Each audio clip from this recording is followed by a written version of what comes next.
Halo, selamat malam. Assalamualaikum warahmatullahi wabarakatuh. Apa kabar semuanya di hari eh, Rabu malam yang cerah ini? Semoga cerah ya di Indonesia. Lagi musim hujan katanya. Semoga banyak juga yang bisa online karena hujan. Kalau di sini suasana cerah sekali. Kebetulan memang apa namanya kan lagi mulai spring ya, jadi mulai spring, jadi mungkin ada apa namanya ya, udah mulai panas gitu, mulai mulai seru sambil kita tunggu online yang lain. Mungkin ada yang mau mendengarkan tentang hal ini. Kita membahas tentang telehealth ya, telehealth, gimana kira-kira kiat-kiatnya dalam menjalankan terapi ABA, khususnya ya terapi ABA secara online. Saya tunggu semuanya, barangkali ada yang berminat join, apa namanya, eh, saya tunggu sampai beberapa mungkin online, jadi supaya kita apa namanya, biar biar enak ya, sama-sama kita mulai. Kira-kira gimana suasana lagi nggak enak kayak gini, suasana lagi COVID seperti ini, mungkin udah mulai agak-agak lumayan lama ya di Indonesia juga yang udah pada stay at home ya, udah di sini juga udah hampir 4 minggu yang stay at home. Terus di sini kemarin juga baru diumumkan tambah lagi selama apa namanya, tambah lagi selama 1 bulan, jadi sampai 11 Mei di sini bakal masih ada di rumah. eh Kalau ditanya bosen, ya udah mulai bosen banget, bukan bosen lagi, tapi kan ya kondisi yang mengharuskan kita untuk tetap stay di apa sih, supaya lebih aman kita tetap di rumah gitu. Terus kemudian apa yang harus kita lakukan dalam membantu tetap supaya perkembangan anak kita, perkembangan klien kita tuh tetap optimal gitu kan. Jadi kita harus apa namanya ya, harus sesuai dengan uh, ya, mau nggak mau tuh harus kita lakukan sesuatu supaya tetap berjalan lancar gitu ya. Waalaikumsalam. Ya, jadi harus supaya semuanya belajar lancar, terapi harus belajar lancar, terus kitanya juga masih tetap waras. Ini namanya curhat ya, sekitarnya masih tetap harus waras. Karena ternyata ya, maksudnya sebulan di rumah udah pasti udah luar biasa pada bosen banget ya, apalagi kita punya anak ABK. Anak ABK itu kan memiliki masalah sensori, jadi kadang-kadang apa namanya ya, nggak bisa diem gitu, yang tadinya sebetulnya kerehan gitu, udah lumayan nggak terlalu banyak steaming, begitu di rumah sebulan, udah sebulan, kebetulan kebetulan di Paris sendiri ini sebetulnya lagi libur apa namanya, libur Easter ya, libur spring break. Jadi liburnya tuh 2 minggu. Jadi kemarin sempat masuk sekolah 2-3 mingguan online. Terus ini libur 2 minggu. Ini adalah minggu kedua. Minggu depan mereka online lagi. Nah, selama nggak online sama sekali ini, walaupun ada program terapi bareng saya gitu, tapi kan tetap aja anaknya, waduh gitu ya, nggak cukup lah untuk dia energinya tersalurkan di sini. Jadi akhirnya ya, begitulah ya. Ada bermacam-macam keseruan yang lain. Oke, kita bahas aja mengenai telehealth. Jadi sebetulnya telehealth, alhamdulillah, selamat malam Bu Felicia, Pak Bu Endang, alhamdulillah baik, semua sehat, semuanya juga sehat.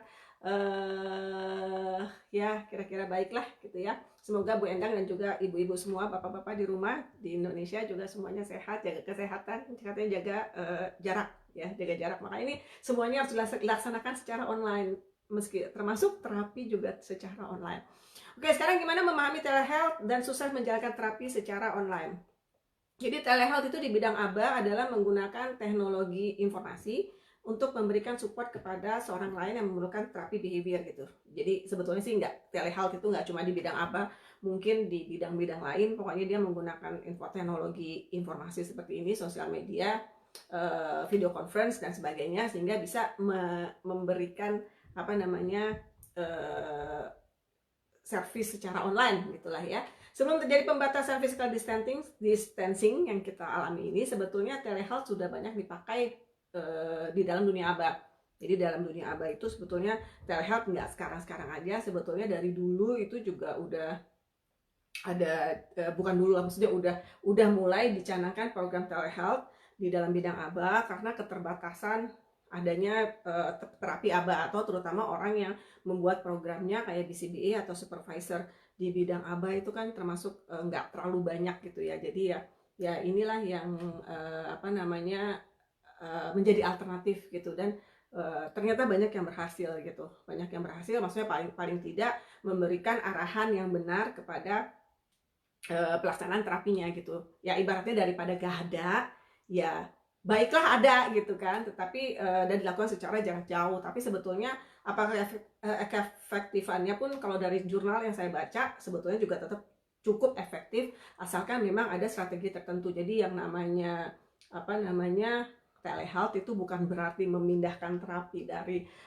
kalau saya pribadi ya, pendapat saya bukan berarti memindahkan dari ruang terapi yang tadinya ketemu di center terus kita pindahin ke online gitu ya. Nggak semudah itu dan tidak segampang itu. Tentu ada hal-hal pemikiran lain yang menyebabkan ini tuh, maksudnya ada strategi tertentu gitu supaya hasil yang di deliver dari service yang kita berikan itu optimal ya. Jadi bukan sekedar mindahin, oh tadinya ketemu, tadinya bisa saling berinteraksi langsung, sekarang terus langsung lewat online, terus diharapkan anak bisa langsung ikut, terus terapisnya juga bisa langsung bisa. Ya itu nggak begitu gitu, nggak begitu cara kerjanya. Seharusnya ada apa namanya persiapan-persiapan yang harus dilakukan sebelumnya ya gitu. Dan ini juga memang sudah banyak maksudnya sudah banyak dilakukan di luar. Sebelum ada COVID ini pun sudah banyak dilakukan di luar. Saya pribadi juga sebetulnya udah melakukannya sebagian gitu ya kepada klien-klien Indonesia gitu ya, untuk membantu perkembangan anak-anak mereka gitu. Klien-klien saya di Indonesia sudah pakai metode ini gitu ya. Memang nggak ideal ya, kalau ditanya ideal ya tentu yang ketemu langsung interaksi, ya namanya kita manusia ya, ketemu ya harus langsung gitu. Tetapi ya dalam pilihan tertentu itu bisa menjadi merupakan pilihan. Nah, untuk menjalankan telehealth yang efektif harus dipikirkan sistem yang sesuai dan kondisi dan situasi. Jadi ya nggak makanya saya bilang tadi nggak oh ini terapinya gini terus persis kita tanpa strategi tertentu terus kita langsung pindahin ke online. Ya bukan begitu gitu ya. Ya kalau begitu hasilnya takutnya tidak optimum karena kan beda gitu. Anak melihat orang langsung, anak melihat online beda gitu. Apalagi kan mungkin di tempat maksudnya di tempat klien belum tentu mungkin ada perangkat kayak bisa komputer, misalnya ngelihatnya dari handphone tuh cuma sekecil gini gitu kan. Nah gimana gitu anak bisa berinteraksi seperti itu, even meskipun kayak komputer tuh cuma segini gitu, gimana bisa memindahkan kita yang 3D gitu kan menjadi yang cuma segitu kan. Berarti kan makanya tidak semudah yang di apa namanya, haruslah ada pemikiran, harus ada background, harus ada apa namanya gimana caranya trainingnya supaya yang kita inginkan itu tersampaikan ya. Yang pertama harus dilakukan adalah memberikan informasi tentang program terapi online kepada orang tua. Ya udah pasti ya. Pertama kali kita sampaikan kepada orang tua bahwa terapi ini bentuknya seperti ini, terus apa yang akan kita lakukan, kemudian bagaimana apa yang kita inginkan dari orang tua. Karena terus terang yang namanya terapi online itu kan benar-benar berdasarkan motivasi orang tua gitu. Kalau kayak terapi datang ke center, ya motivasi orang tua juga, tapi kan maksudnya orang tua cuma datang, ngedrop, atau mungkin kadang-kadang mbaknya yang ngedrop gitu ya. Motivasi orang tua udah pasti, terutama akhir bulan gitu. Tapi kan maksudnya bukan gitu.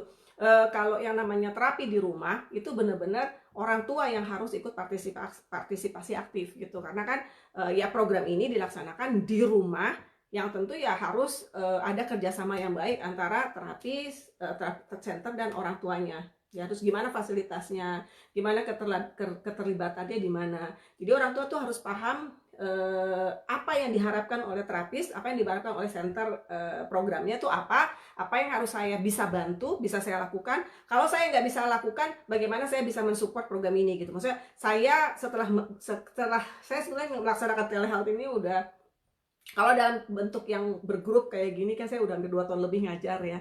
Kalau yang benar-benar yang online coaching itu saya kurang lebih belum nyampe 1 tahun sih, dari yang summer kemarin tuh ada beberapa klien yang saya pegang.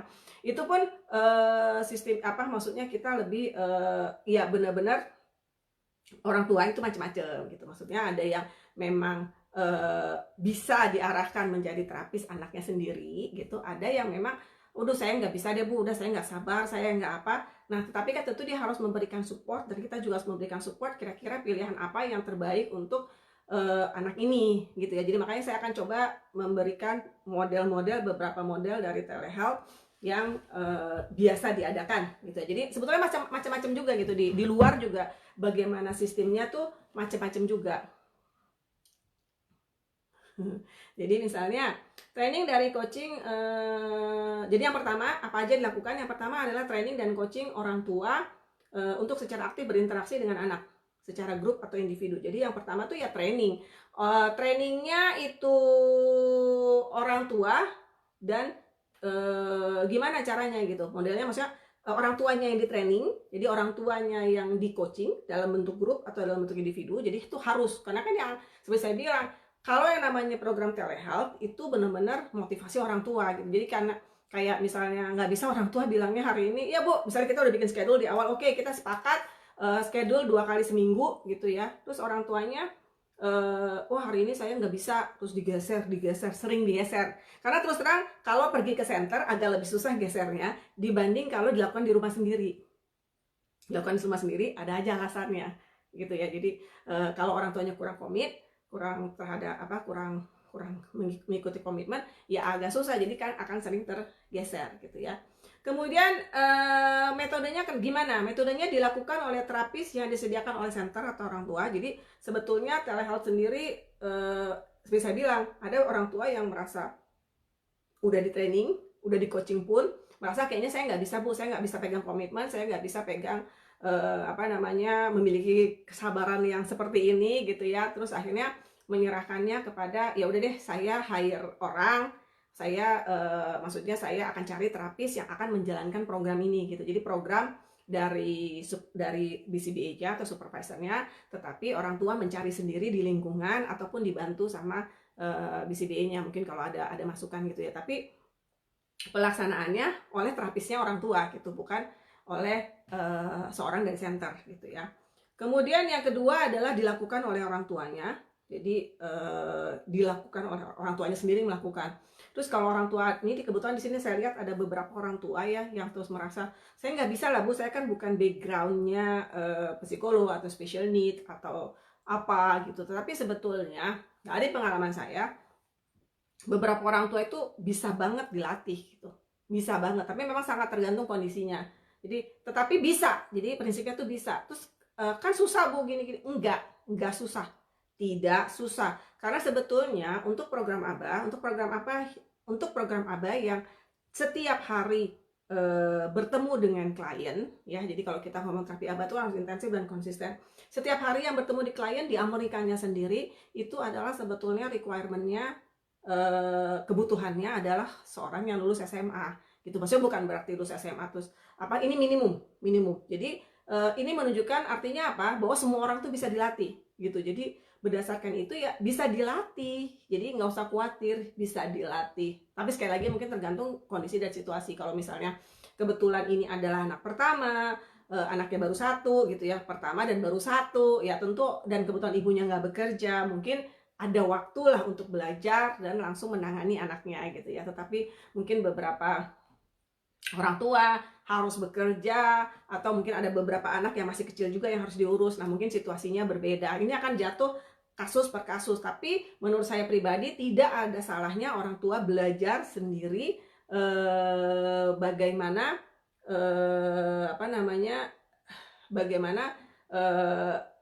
belajar tentang terapinya itu sendiri. Karena seperti saya bilang, yang namanya orang tua itu nggak ganti-ganti. Maksudnya anak ya udah anaknya ibu, anaknya bapak, yang nggak mungkin ganti gitu kan, nggak mungkin ganti orang tua. Tapi kalau terapis bisa ganti-ganti. Ini juga mengurangi kesetresan orang tua kalau misalnya terapisnya sering ganti, atau terapisnya kita yang jadi suka stres sendiri karena terapisnya keluar masuk gitu. Ya hidup ini kan dinamis ya, kita juga nggak bisa, mungkin orang juga terapis punya planning sendiri ya dan sebagainya. Jadi kalau orang tuanya kan nggak bisa ganti-ganti ya. Kalau kita bisa belajar program itu sendiri, atau paling tidak kita tahu anak kita ada di mana gitu ya, walaupun kita nggak nyalain sendiri, tapi kita lihat gitu ya, kita tahu anak kita di mana. Tentu kalau nanti ada perpindahan terapis dan sebagainya, ya orang tua merasa lebih safe, lebih aman gitu ya. Yang berikutnya adalah gabungan terapis dan orang tua. Jadi ada maksudnya dari coachingannya sendiri campur gitu ya. Jadi bisa ke center, tapi ke centernya rada jarang. Ini mungkin juga pas untuk orang-orang yang rumahnya agak jauh. Misalnya kebetulan ada center, kebetulan ada satu tempat untuk tempat coachingnya, misalnya di daerah Bekasi gitu ya. Terus sementara orang tua rumahnya agak jauh di Bogor misalnya, kan kalau setiap hari datang atau seminggu sekali agak berat, tapi kalau sebulan sekali mungkin bisa diusahakan. Jadi campur gitu ya, campur. Dan kita juga melatih orang tua atau melatih terapisnya orang tua bagaimana menghadapi anak ini. Jadi sekali lagi yang namanya terapi ABA itu sekali terapi ABA itu tidak ada copy paste. Yang namanya terapi ABA program itu masing-masing, pendekatan juga masing-masing, dan idealnya ya setiap orang yang membuat atau menjalankan terapi ABA harus bisa menjelaskan kenapa program ini ada untuk anak ini, terus bagaimana kita menghadapi anak ini gitu. Ada tips and triknya gimana supaya anak ini bisa berhasil baik atau efektif menjalankan program ini. Ini kan yang masing-masing anak mungkin jatuhnya berbeda, walaupun kelihatannya sama, maksudnya sama-sama programnya mungkin 5 kata gitu ya.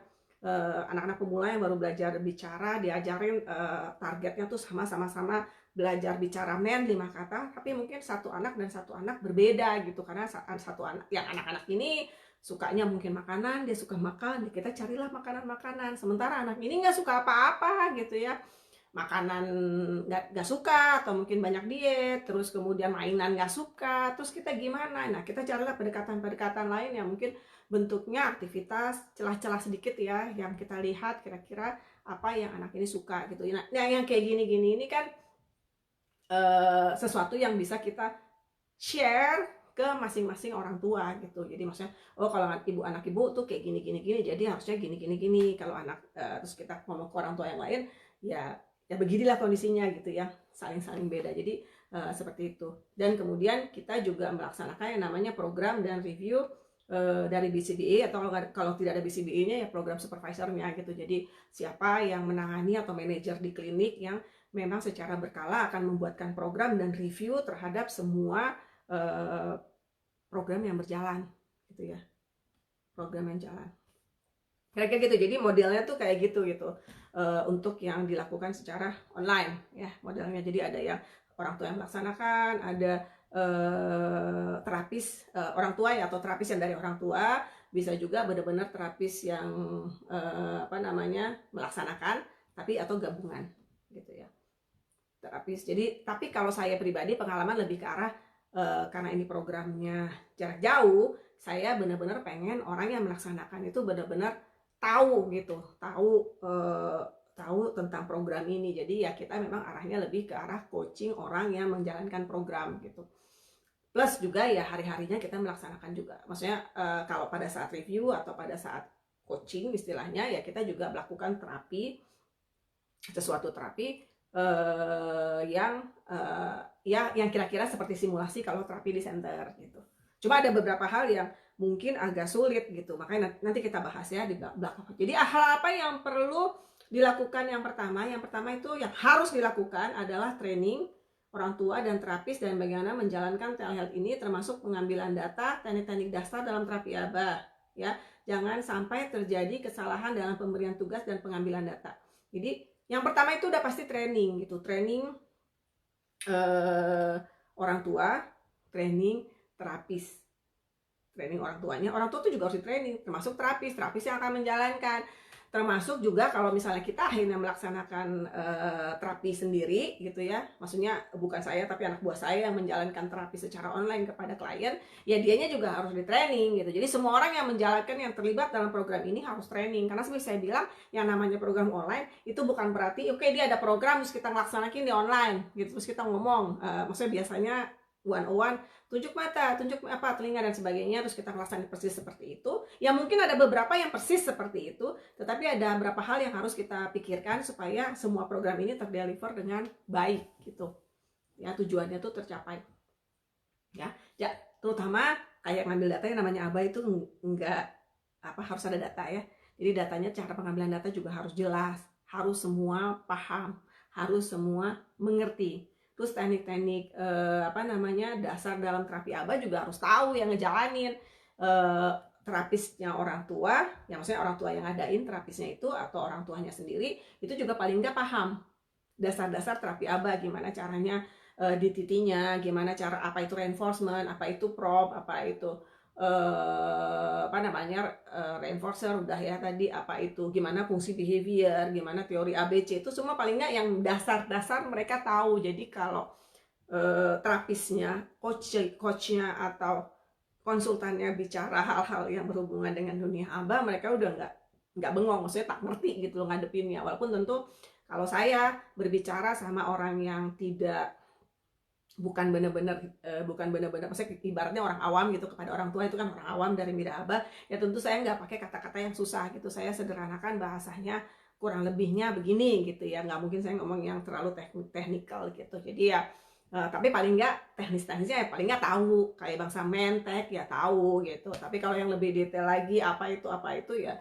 saya juga nggak perlu ngomong yang terlalu detail secara teknikal, karena itu juga nggak apa namanya ya bukan ininya gitu ya, maksudnya bukan tempatnya lah seperti itu. Supaya kita yang penting paham sistemnya gimana, metodenya gimana, ngambil datanya gimana. Dan biasanya sih kalau memang ternyata orang tua yang melaksanakan atau jarak jauh seperti ini, kita memberikan pengambilan data juga yang paling simpel gitu, nggak mungkin yang terlalu rumit misalnya kayak di center, tapi kita pokoknya cari data yang paling simpel aja, yang penting mewakili dan tahu anaknya sudah master apa belum gitu ya.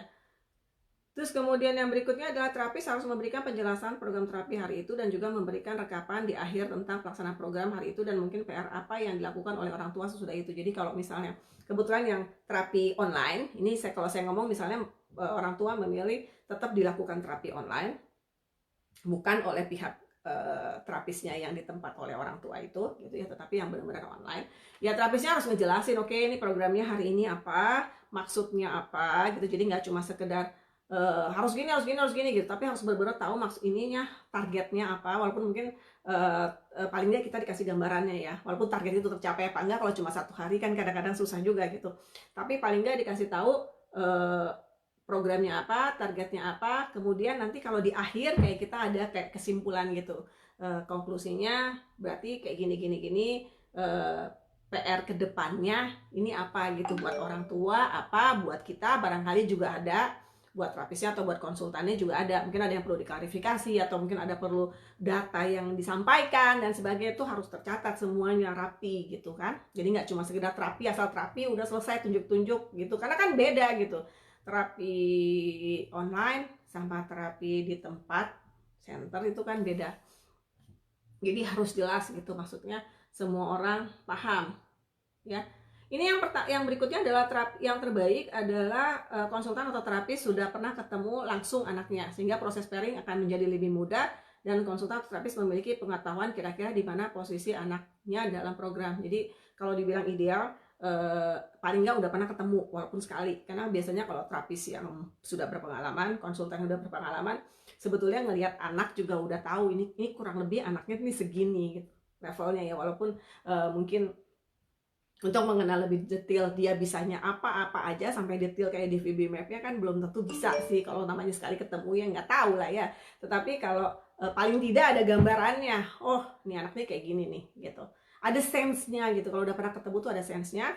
Terus kalau memang udah ada sempat ketemu, apalagi kalau sempat nerapiin, itu berarti kan udah ada pairingnya, udah jalan. Jadi udah paham anak ini sukanya apa, maunya gimana, kira-kira kayak gimana. Nah itu tentu pendekatannya lebih mudah. Jadi anaknya pun juga begitu ngeliat online, dia tuh juga tahu gitu.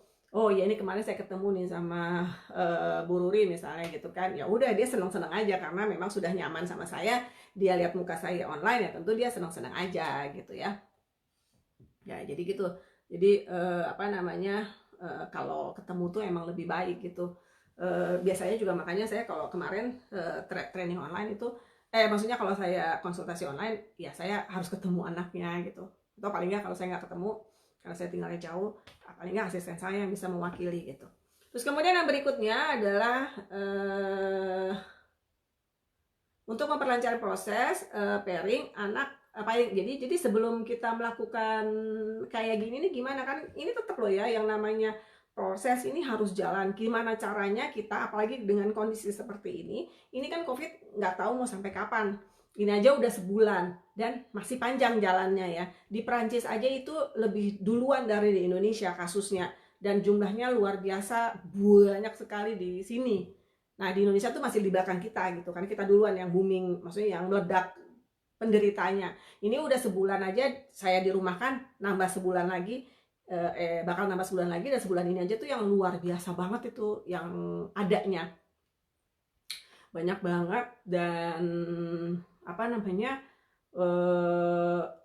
belum terkontrol sebetulnya. Jadi ini bakal cerita yang panjang nih. Jadi mau nggak mau kan, ya kita harus gimana caranya dalam paling nggak 2-3 bulan ke depan kita bikin planning, anaknya tuh bisa maju, bisa lancar menggunakan terapi online ini, ya. Jadi kayak gitu. Yang pertama adalah kita harus pairingkan anak dengan komputer yang akan dilakukan terapi online, ya. Jadi dan ini satu lagi sih. Yang pertama pairingin komputer sama anaknya.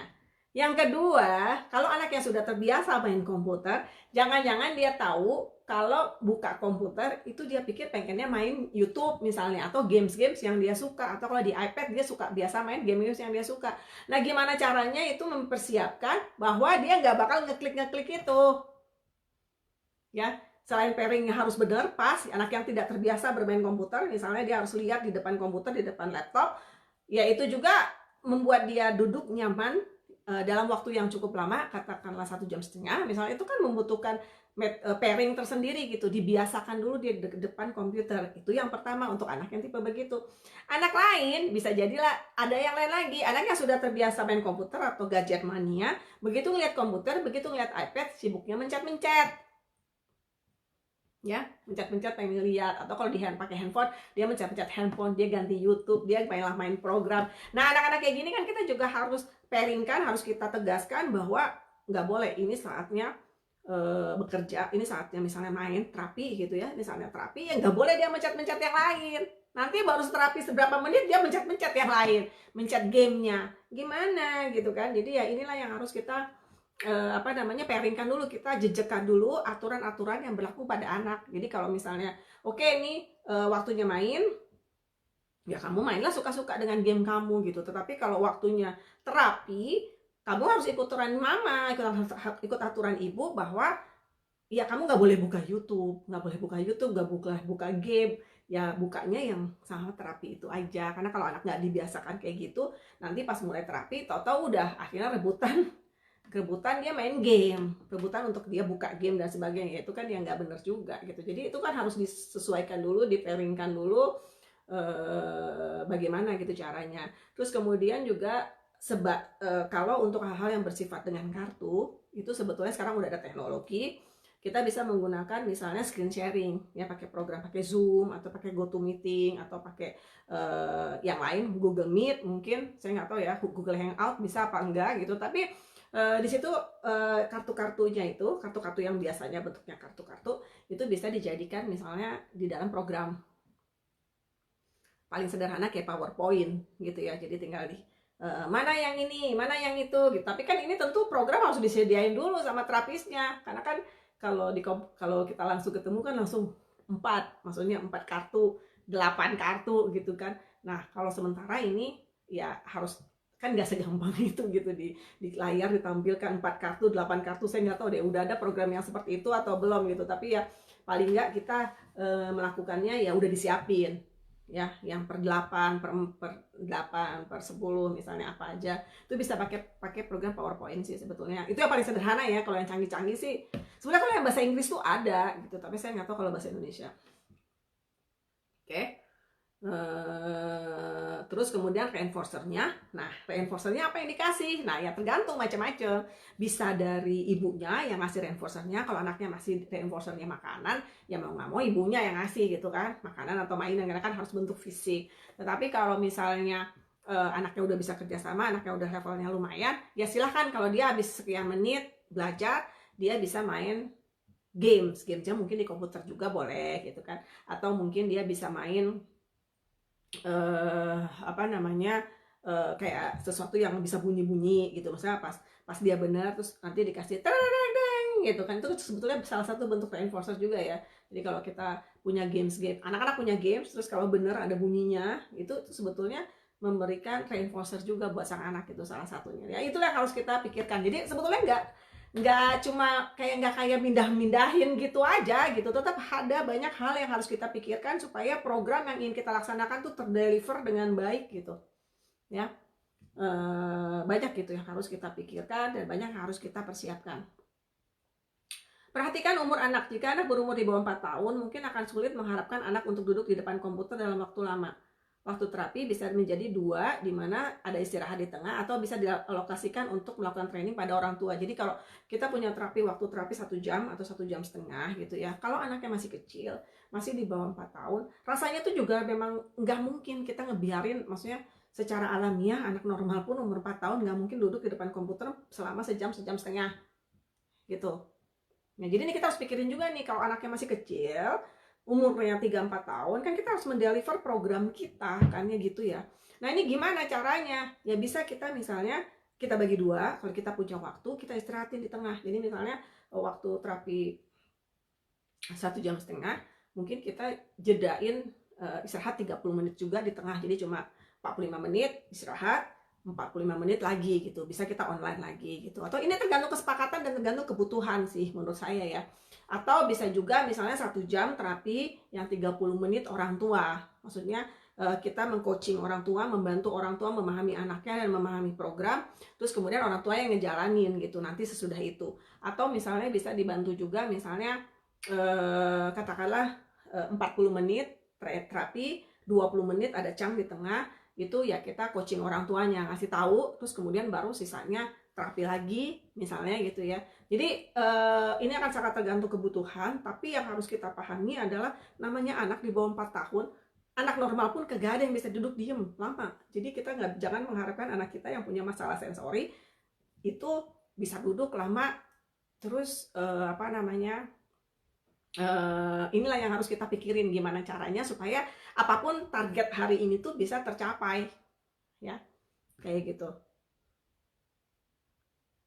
Nah, kemungkinan ada beberapa jenis keterampilan yang tidak bisa diajarkan melalui komputer, itu udah pasti ya, ada beberapa ya. Nah, kita harus ngajarin kepada orang tua, langsung pada orang tuanya gimana caranya, gimana ngambil datanya, pelan-pelan kita kasih tahu gitu. Orang tua juga harus menerima, menelaah, oke, ini kira-kira gimana saya bisa bantu anak saya, karena ada beberapa tetap aja tidak bisa dilakukan oleh lewat komputer gitu. Banyak, maksudnya tergantung apa yang nggak bisa lewat komputer ya tentu ya tergantung anaknya gitu, maksudnya anak levelnya seperti apa. Tetapi kalau misalnya kayak program kemandirian ya udah pasti nggak bisa lewat komputer ya. Toilet training ya nggak mungkin kita ngajarin anaknya toilet training pakai komputer gitu. Paling yang kita bisa lakukan adalah mengajarkan orang tuanya, terus orang tuanya ngajarin anaknya gitu.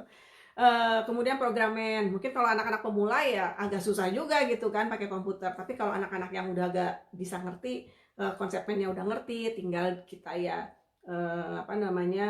mainnya udah bisa dalam bentuk lain, dalam bentuk games, dalam bentuk apa ya tentu udah bisa gitu pakai main. Jadi kan benar-benar kita satu-satu anak kita pikirkan strateginya gimana supaya programnya bisa terlaksana. Secara sensori, sekali lagi ya, secara sensori kemungkinan anak ini perlu bergerak ya. Jadi seperti saya bilang tadi, anak kecil di bawah 4 tahun, atau mungkin anak yang udah gede sih, 5 tahun, 7 tahun, 8 tahun, 9 tahun, tetapi dia itu nggak mungkin bisa full fokus di depan komputer selama 1,5 jam gitu, karena kebutuhan sensorinya dia. Terus kalau ditanya, enggak ya biasanya nggak apa-apa kok Bu di center 1,5 jam, 2 jam, dia juga santai-santai aja. Jangan lupa, lihat komputer itu lebih capek. Fokus kepada satu pihak, satu doang di depan komputer, dan komputer juga bentuknya nggak terlalu gede gitu ya, maksudnya kecil. Itu tentu fokusnya beda dengan kalau anak misalnya di center. Anak di center banyak pemandangan, dia bisa lihat banyak, bentuknya juga 3D, jadi kefokusan dia itu pasti beda dengan dia ngadepin laptop yang harus begini aja ngeliatin nih si ibunya ngapain, nah dia lihat. Nah itu yang harus kita perhatikan ya. Terus kemudian orang tua harus menyiapkan program, lembar data, reinforcer, peralatan terapi, dan lain-lain dekat dengan komputernya. Jadi maksudnya, jadi kalau yang tadi tuh secara sensori ya, anak ini perlu bergerak, sehingga kita harus memikirkan adanya reinforcer atau ada sesuatu yang membuat dia bergerak secara sensori yang di dekat situ. Jadi dia anaknya nggak kemana-mana. Jadi misalnya kita udah tahu nih dia memerlukan sensori bergerak, ya kita dekatkanlah itu tempat-tempat yang biasanya dia melampiaskan atau melakukan kegiatan sensorinya, misalnya trampolin, misalnya ada bola-bola gym, atau mungkin cuma sekedar sofa yang dia bisa leyeh-leyeh gitu sebentar. Nah, ada di pressure, dia kesantai secara berkala. Ya, jadi mungkin bisa 30 menit, 40 menit kita lihat anaknya kelihatan bahwa anaknya sudah mulai kehilangan fokus karena dia harus bergerak ya. Ada tipe 2 sih ya, anak yang kalau misalnya hipo biasanya kita memerlukan dia bergerak supaya dia menjadi on. Kalau enggak dia bengong. Atau anak yang memang tipe ya hiper, yang memang dia perlu bergerak ya. Jadi badan dia itu, dia bukan yang nggak mau diem, tetapi karena badan dia menyuruh dia bergerak dalam waktu tertentu. Jadi kayak misalnya udah 45 menit tuh anak-anaknya udah mulai gelisah. Dan ini tuh sebetulnya kita lah yang harus membaca ini. Kalau anaknya udah bisa ngomong, maksudnya udah bisa memberikan tanda kita, udah kita pernah ajarin, udah tahu cara, Bu, saya mau istirahat, itu silahkan dihargai.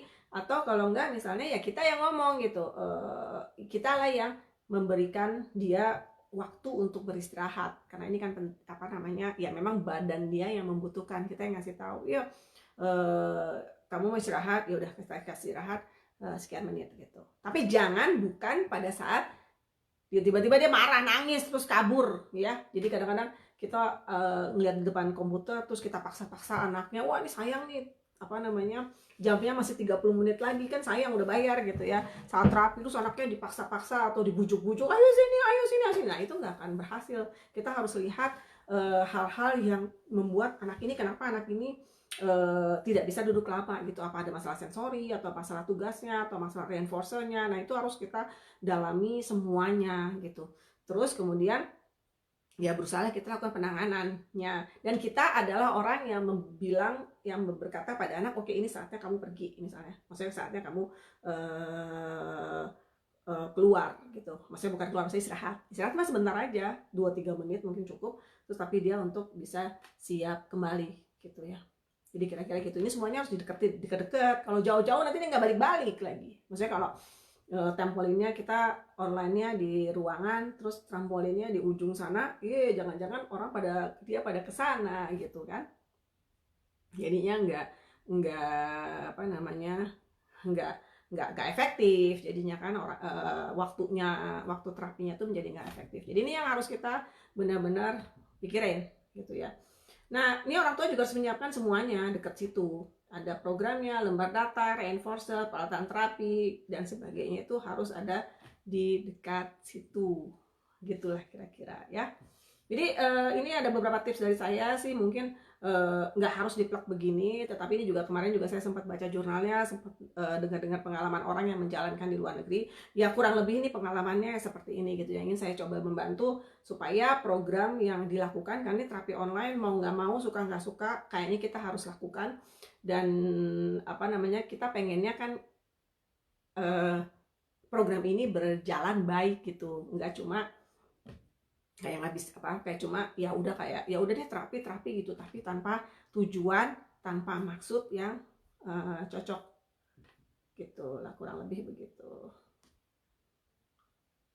Oke, ada pertanyaan, ada masukan, atau ada apa? Mungkin ada yang pernah punya pengalaman, silakan sharing. Ini saya sebetulnya hari ini sih kebanyakan sharing aja, dan juga yang hasil saya baca-baca gitu ya.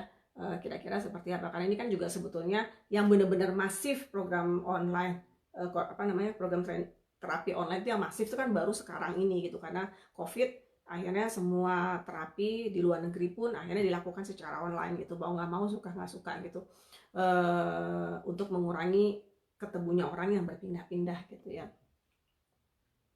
Kira-kira seperti itu. Oke, ada pertanyaan nggak?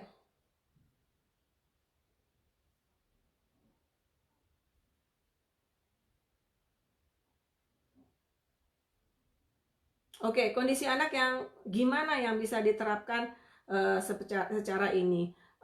Sebetulnya sih memang kalau anak-anak pemula lebih banyak akhirnya untuk menjadi efektif adalah kita memang membantu orang tuanya memahami atau coaching orang tuanya gitu. Karena kan anak kecil, apalagi kalau anaknya masih kecil, seperti saya bilang anak di bawah 4 tahun, 3-4 tahun aja rasanya nggak mungkin juga duduk lama di depan komputer. Jadi nggak mungkin juga anak umur 3 tahun baru mulai dan bener-bener yang baru mulai banget ya, kecuali yang kita udah kenal mungkin dia juga udah tertarik gitu ngelihat kita, tapi kalau yang bener-bener pemula banget baru mulai rasanya agak berat. Jadi mungkin di awal itu ya orang tuanya lah yang diterapi orang tuanya lah yang diajarin, di coaching. Jadi kalau saya tuh biasanya istilahnya di coaching. Jadi kita memang mengajarkan masing-masing orang tua, selain ada trainingnya, kita mengajarkan orang tua itu benar-benar gimana menghadapi anaknya sendiri gitu. Jadi bukan yang bentuknya coaching rame-rame, karena kita pengen spesifik satu anak tuh ada masing-masing tips dan triknya. Jadi biasanya ya itulah yang kita jalanin di tips dan trik. Anak ini tuh, anak ibu tuh kayak gini. Jadi kalau men tuh caranya begini, harusnya begini, ininya begini gitu. Kita kasih masukan-masukan dan kita diskusi sama orang tua kira-kira apa yang menjadi ciri dari anak itu, karakter anak itu kayak gimana, sukanya apa. Nah itu yang kita gali dari orang tua, kita komunikasi pada orang tua, terus kita kasih tahu orang tua untuk nyoba gitu. Terus nanti pada saat terapi online-nya mungkin kita bikin orang tua untuk show, untuk menunjukkan kepada kita nih caranya bener apa enggak seperti ini. Tapi untuk hari-hari ngeliatin sampai berjam-jam, rasanya kalau anak kecil masih 2 tahun 3 tahun memang agak susah. Maksudnya kalau kita langsung yang nerapi anaknya pasti agak susah. Tapi kalau kita kasih tahu orang tua, harus orang tua yang menjalankan di tempat di situ sama anaknya itu bisa sih. Atau mungkin terapis yang di-hire orang tua, karena terapis yang di-hire orang tua kan biasanya private ya, maksudnya sendiri, orang tua yang hire sendiri, yang pekerjakan gitu ya. Nah itu kan biasanya nggak kemana-mana gitu, maksudnya kayak kalau saya misalnya terapi di center atau saya keliling ke klien, itu kan saya lah yang keliling dan saya lah yang membawa. Kalau ada penyakit, saya nggak bawa virus kemana-mana gitu. Tetapi kalau ini bisa diminimalkan dengan kalau orang tua misalnya hire satu orang yang memang khusus menangani anaknya, ya yang kita ajarin ya terapisnya itu gitu. Jadi tapi kan ya terapisnya kan juga nggak kemana-mana banget gitu, maksudnya nggak yang mobile banget ya, cuma untuk anak itu aja gitu. Jadi kurang lebih sih begitu. Jadi sebetulnya sih bisa sih Bu, bisa. Menurut saya sih semua anak bisa, cuma mungkin strateginya akan sangat berbeda. Anak yang katakanlah umur di bawah 3 tahun atau di bawah 4 tahun, saya bisa bilang level 1 VB-MAP, yang artinya dia belum punya kemampuan imitasi, kemampuan instruk, mengikuti perintah dan sebagainya. Tentu beda strateginya dengan anak-anak yang katakanlah udah 2,5 ke atas, yang udah bisa walaupun belum tektok banget ngomongnya, tapi dia udah benar-benar bisa respons di depan komputer gitu ya, yang cukup lama, yang mungkin usianya udah 7-8 tahun ke atas. Ya tentu berbeda. Dan kalau menurut saya sih dalam pelaksanaan terapi online ini, walaupun misalnya ya kita udah nyiapin untuk anak umur 7-8 tahun, dia udah bisa kerja sama, tapi kan kadang-kadang waktu 1 jam, 1,5 jam itu sekali terapi kan agak panjang ya. Mungkin anaknya bosen, mungkin anak apa ya, kita harus sediain plan A, plan B juga kalau menurut saya gitu. Jadi harus oke, ini anaknya kalau lagi oke nih kita jalanin ini. Nanti kalau misalnya kayaknya anaknya nih nggak oke gitu, maksudnya nggak moodnya nggak dapet, karena kan beda banget lah, terapi online sama terapi langsung ketemu pasti beda gitu. Nah itu nih kayaknya nggak oke banget nih, kayak gini nih anaknya udah mulai gelisah dan sebagainya, ya kita harus ganti strategi langsung di hari itu. Kalau nggak kan sayang, waktu terapi terbuang, atau mungkin malahan orang tua berpikir wah ini nggak efektif nih, saya stop aja gitu terapi terapi online-nya. Jadi kalau saya sih saya lihat dari dua sisi, saya terapis dan saya juga orang tua gitu ya. Jadi dari sisi orang tua tentu saya maunya uang yang saya keluarkan itu mendapat servis yang seimbang, yang setimpal. Maksudnya servisnya ya, saya tahu saya sebagai orang tua, sebagai kasus ini adalah suatu bentuk yang kita nggak pernah harapkan. Jadi saya tahu nggak mungkin saya targetnya 100% sama seperti kayak saya kalau mengeluarkan uang, saya pergi ke center, misalnya saya dapat 100 gitu ya dari target, ya tentu saya yakin banget, saya tahu banget lah saya nggak akan mengharap dapat 100 kalau programnya dilaksanakan online gitu kan. Tapi paling nggak saya merasa saya harus dapat 70 apa 80% dari yang target misalnya 100. Saya sebagai orang tua yang ngeluarin duit gitu. Kalau saya kan begitu. Jadi saya pengennya begitu. Nah, saya juga sebagai terapis ya, sebagai orang yang memberikan servis, ya pengen saya juga saya memberikan yang terbaik saya. Ya, kita punya kekurangan, udah pasti. Karena yang pertama, ini kan interaksi sosial. Interaksi sosial kan harusnya ya ketemu, pegang-pegang gitu ya. Tapi ini nggak bisa gitu. Nah, dan kita juga sudah training, sudah menggali informasi gimana caranya yang terbaik. Insya Allah kita bisa memberikan yang terbaik. Tapi kalau memang ada kekurangan sana sini ya wajar, karena kita semua kan tidak terlalu siap dengan kondisi seperti ini gitu kan. Maksudnya ya pemerintah aja keteteran melaksanakan COVID misalnya kan, ya kita juga yang boro-boro kepikiran, kita kesehatan juga ngerti juga enggak, maksudnya dalam arti kata yang kapan COVID berakhir dan sebagainya, kita kan nggak ngerti, dan ini kan suatu yang mendadak gitu. Ya mau nggak mau kan kita belajar sambil berjalan ya. Jadi tapi dengan niat baik, sama-sama ketemu di tengah gitu. Maksudnya ya sayanya juga sebagai terapis juga bukan kerja asal-asalan gitu ya, merasa bahwa oh oke, ini udah kondisi ya nanti juga ibu bapaknya maklum karena ini adalah kondisi darurat. Ya saya nggak berpikir gitu, saya berpikir ya tetap gimana caranya saya bisa mendeliver dengan baik. Kalau memang ada kekurangan ya mohon maaf gitu, karena kan kita juga sama pasti terapis-terapis yang di sini juga selain kan biasanya kalau kita bisa kerja biasa, maksudnya kalau kita kerja di center atau dalam situasi yang biasa, kita tuh bisa fokus 100% terhadap pekerjaan ya kan. Ya, maksudnya di rumah nggak ngurusin anak gitu ya, anaknya sekolah gitu ya, terus ya sekarang kondisinya berbeda gitu. Nah itu kan saya yakin orang tua juga memahami gitu, bahwa sekarang kayak saya online, anak saya keleleran di situ gitu kan, entah tiba-tiba ada penampakan di belakangnya, saya nggak tahu gitu. Tapi kan ini kan sesuatu yang saya nggak bisa, mau nggak mau emang ini harus kita hadapi, harus kita handle. Tapi kan bukan berarti terus kita berpangku tangan, nggak apa-apa kok, orang tua pasti ngerti karena kita harus ngurus keluarga juga, ya nggak harus begitu gitu. Tapi ya sama-sama mengerti, sama-sama berusaha mendeliver yang terbaik untuk sang anak. Kira-kira sih gitu ya.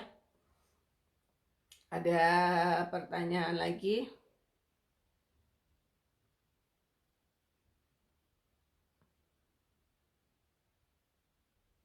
Oke, kayaknya sih nggak ada pertanyaan.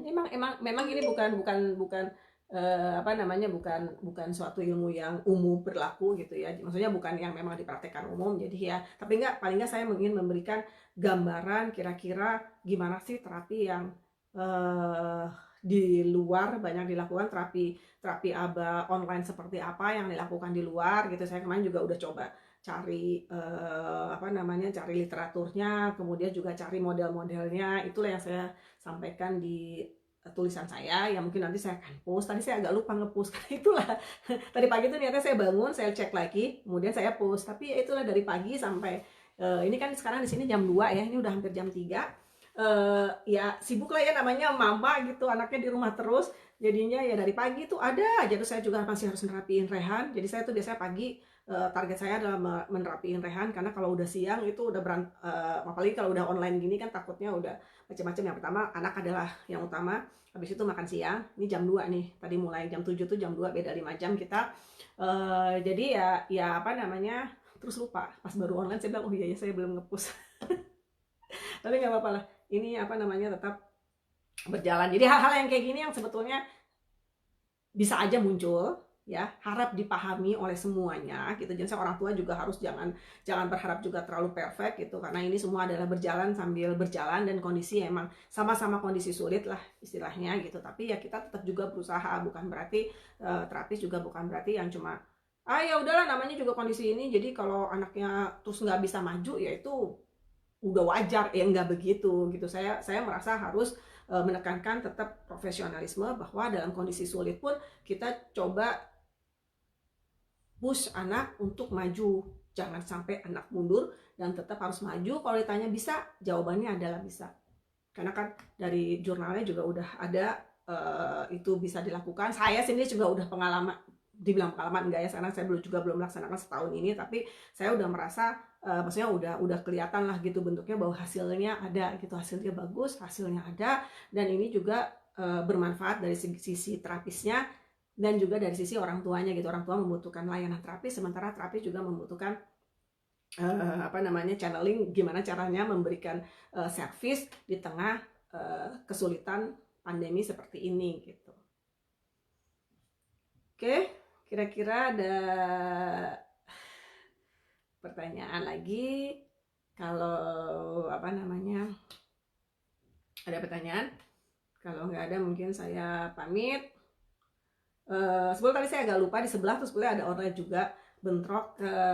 Kalau yang belum berjoin di sini mungkin ada tahu, ada tapi ini khusus orang tua sih ya, yang di grup sebelah yang stay home and learning with parents itu, saya juga memberikan online, tapi jatah saya tuh minggu depan, hari Rabu juga, tapi minggu depan, tapi itu khusus orang tua, tidak untuk profesional.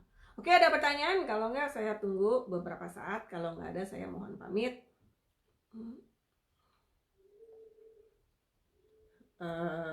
Semoga bisa dimengerti, semoga bermanfaat buat semua, dan ya kita tetap harus semangat supaya kedepannya bisa menjadi lebih baik. Pesan saya sih memang kalau ini kalau program online itu agak, yang menurut pengalaman saya yang paling kuat adalah program online itu adalah agak berbeda dengan program biasa, karena program online itu butuh koneksi yang lebih gitu, butuh interaksi yang lebih atau koneksi yang lebih dibanding kalau kita melakukan terapi biasa di center. Kalau terapi di center itu kan kayak suatu rutinitas yang oke, orang tua datang, orang tua titipkan anaknya, terapi, pulang gitu ya. Itu sesuatu yang kayak bentuknya rutin, kayak bentuknya sekolah gitu, yang akan mau nggak mau orang tua akan selalu menjalankannya. Ya udah gitu, pasti dia harus laksanain gitu. Apapun kecuali anak sakit mungkin ya, tapi sebisa mungkin biasanya orang tua tuh disiplin untuk ya udah oke, saya melakukan ini gitu kan. Tetapi kalau terapi online itu beda. Terapi online itu bedanya adalah kadang-kadang bener-bener komitmen dari orang tua penting gitu, karena kadang-kadang sedikit aja ada sesuatu di rumah, atau mungkin ada sesuatu yang sebetulnya bisa masih tetap konsisten, tetapi karena ya motivasinya, saya nggak bilang motivasinya kurang gitu ya, tapi godaannya tuh lebih kuat. Misalnya ada kesibukan yang lain gitu orang tua, jadi kalaupun kita punya PR, kadang-kadang orang tua nggak sempet menjalankan, atau mungkin yang kayak gitu tuh butuh motivasi yang sangat-sangat kuat. Jadi sebetulnya fungsinya terapis, menurut saya fungsinya konsultan atau supervisornya, selain juga memberikan training secara metode ABA kepada orang tua, saya merasanya tuh penting juga memberikan support sistemnya, support system memberikan motivasi terus ke orang tua bahwa ini bisa kok, ibu bisa kok. Terus kemudian kalau memang ada hambatan apa yang bisa kami bantu, yang bisa kami tangani gitu, dalam hal target-target atau pencapaian yang nggak bisa dilakukan, misalnya kayak gitu. Jadi ya itulah menurut saya pengalaman yang saya lakukan selama ini, kira-kira gitu.